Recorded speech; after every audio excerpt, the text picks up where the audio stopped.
BA part third paper second CIP contemporary Indian philosophy. Welcome बच्चों। हम doctor Radhakrishnan वाला chapter कर रहे थे। हमने पिछले चैप्टर में डॉक्टर राधाकृष्णन के ईश्वर संबंधी विचारों पर चर्चा की थी। आज उसी के कंटिन्यूएशन में डॉक्टर राधाकृष्णन के आत्म संबंधी विचार और धार्मिक अनुभूति की चर्चा करेंगे। ईश्वर संबंधी विचारों में हमने ये जाना था कि जगत की जो प्रक्रिया है वो ईश्वर की माया रूपी शक्ति से संचालित होती है। जो उपनिषदों में जिसे लीला कहा गया है, उसी लीला को माया रूप में इन्होंने माना है। ठीक है। अब है आत्मा का स्वरूप। भारतीय चिंतन में आत्मा का जो केंद्रीय रूप है वो आध्यात्मिक है और मनुष्य को अपने इस आध्यात्मिक अंश की स्पष्ट अनुभूति होती है, ऐसा डॉक्टर राधाकृष्णन का मानना है।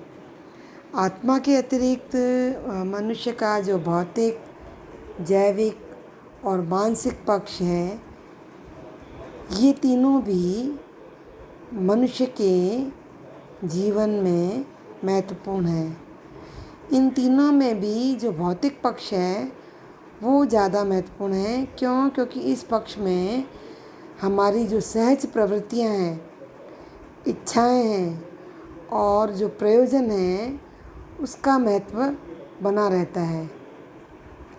मानव से संबंधित इस भौतिक पक्ष की वास्तविकता को कोई भी नहीं हटा सकता है। राधाकृष्णन कहते हैं कि मनुष्य जो है एक विचित्र मिश्रण है।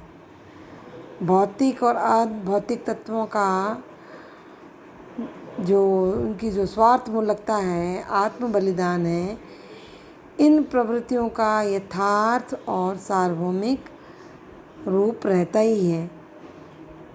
यानी मनुष्य का जो ये मिश्रण है उसमें सारे ही अंश रहते हैं, भौतिक, अभौतिक, स्वार्थमूलक, आत्म बलिदान, ये सारी उसकी प्रवृत्तियाँ मनुष्य के भौतिक पक्ष में रहती ही हैं।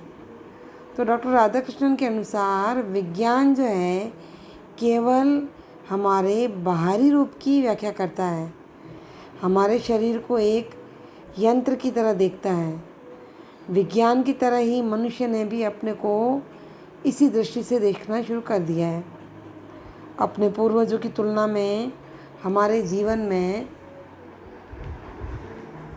सुख सुविधाएं बहुत ज़्यादा है, परंतु हम जो हैं अपने मूल केंद्र मशीनीकरण के कारण अपने मानवीयता को खोते जा रहे हैं। यानी हम अपने मूल स्वरूप को खोते जा रहे हैं। अति वैज्ञानिकता के प्रभाव में अमानवीकरण हो रहा है और हमारी सत्ता का जो हमारा दूसरा महत्वपूर्ण पक्ष है, जो आत्मा है, इसे जानकर ही हम अपने वास्तविक रूप एवं उद्देश्य को जान सकते हैं। ठीक है। तो ये तो थे डॉक्टर राधाकृष्णन के आत्मा से संबंधित विचार। वो मनुष्य को स्वतंत्र चेतना मानते थे। अब है धर्म और धार्मिक अनुभूति। धर्म के संबंध में डॉक्टर राधाकृष्णन कहते हैं कि धर्म जो है सभी तत्वों का एक समन्वित रूप है। सभी धर्मों में एक मूल अनुरूपता पाई जाती है जो उसकी विभिन्नताओं से ऊपर उठी हुई रहती हैं।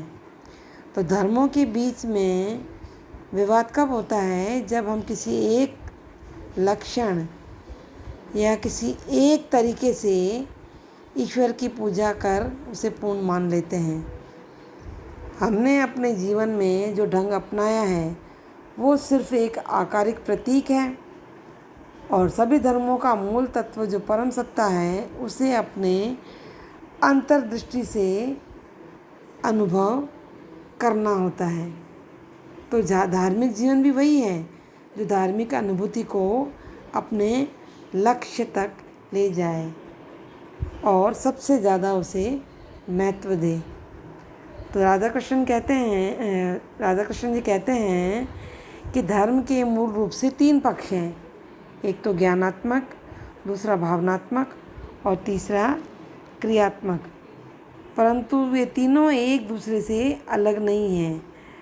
हमारी अनुभूति जो है वो मानव के सभी पहलुओं को एक सूत्र में बांधने का प्रयास करती है। हमारा धार्मिक जीवन जो है वो सभी पहलुओं पर ज्ञानात्मक, क्रियात्मक और भावनात्मक में समन्वय स्थापित करता है। तो ये अंतर अनुभूति जो है समस्त चेतना का ज्ञान देती है। मनस, हृदय और संकल्प और तीनों का इससे समन्वय होता है और चरम सत्ता की झांकी यानी जो उच्चतर स्तर है अंतर अनुभूति के द्वारा ही हमें मिलती है। तो जो ये अंतर अनुभूति है वो विवेक को अपने अंतर्गत समाहित कर लेती है और विवेक की परिणति जो है अंतर अनुभूति में ही होती है। तो डॉक्टर राधा कृष्णन ने अंतर अनुभूति को इंटीग्रल अनुभूति माना है। यह जो है पूर्ण मानव की पूर्ण क्रिया या अनुभूति है। इसमें विवेक भी शामिल हो जाता है। ये कोई रहस्यमयी अनुभूति नहीं है। वेदांत दर्शन आपने पढ़ा होगा। वेदांत दर्शन ने विवेक को आभास और जगत तक ही सीमित रखा तथा अंतर अनुभूति को पारमार्थिक जगत तक सीमित रखा। बल्कि राधा कृष्णन ने इसे ये जो रहस्यात्मक अनुभूति है उसको विवेक से तथा इंद्रिय अनुभूति से कट कर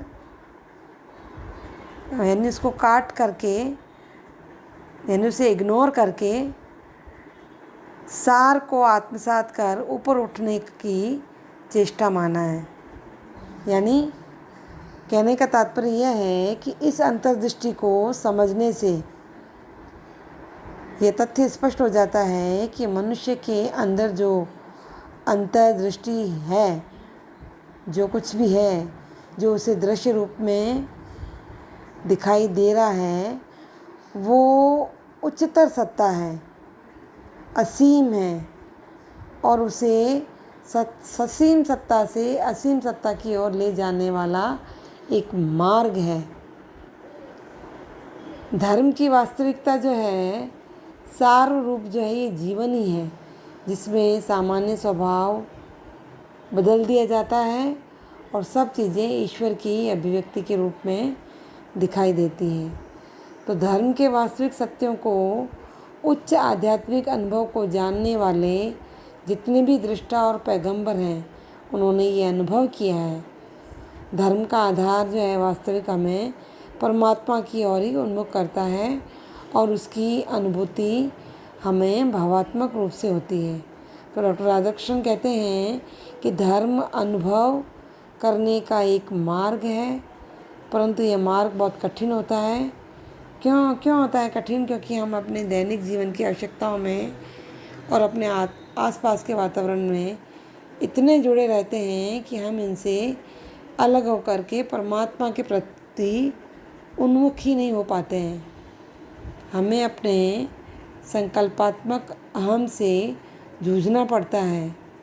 हम धार्मिक अनुभूति का जब अनुभव करते हैं तो उसके कुछ विशिष्ट लक्षण होते हैं जो साधारण अनुभव से अलग होते हैं, जिनका हम अनुभव नहीं कर सकते क्योंकि हमारी बुद्धि में इतनी समझ नहीं होती है कि हम उन विशिष्ट लक्षणों को जान सकें। तो डॉक्टर राधाकृष्णन कहते हैं कि ईश्वर की स्पष्ट अनुभूति का जो प्रयत्न करता है वही वास्तविक धर्म है। तो धार्मिक अनुभूति मनुष्य को आध्यात्मिक अपनाने में सहायक सिद्ध होती है। यह अनुभूति कुछ लक्षणों वाली होती है जिसको जान करके हम ये मान लेते हैं कि यही अनुभूति वास्तविक धर्म होती है।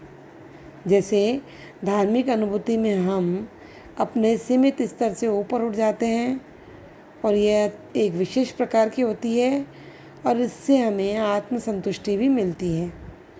दूसरी ये एक रहस्यात्मक अनुभूति है जिसमें व्यक्ति को आंतरिक अनुभूति होती है और इस रहस्यात्मक अनुभूति में हमारी जो चेतना है वो एक रूप और अखंड हो जाती है, यानी इस तरह की अनुभूतियाँ हमें होने लग जाती हैं।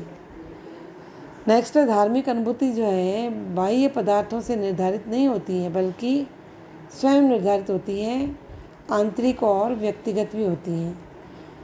नेक्स्ट धार्मिक अनुभूति में हमें सीमित चीज़ों से, क्षणिक चीज़ों से तटस्थ होने की भी अनुभूति होती है, जिसके कारण अपने अंतःस्थल में शांति का हमें अनुभव होता है।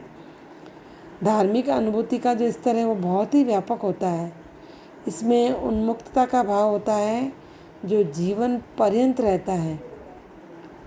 धार्मिक अनुभूति एक प्रकार की प्रामाणिक है, जिसे भी यह अनुभूति होती है उसके लिए ये वास्तविक है, परंतु उसे हम शब्दों में व्यक्त नहीं कर सकते हैं, ना ही उसे बौद्धिक निर्देशों से पूरी तरह से समझाया जा सकता है।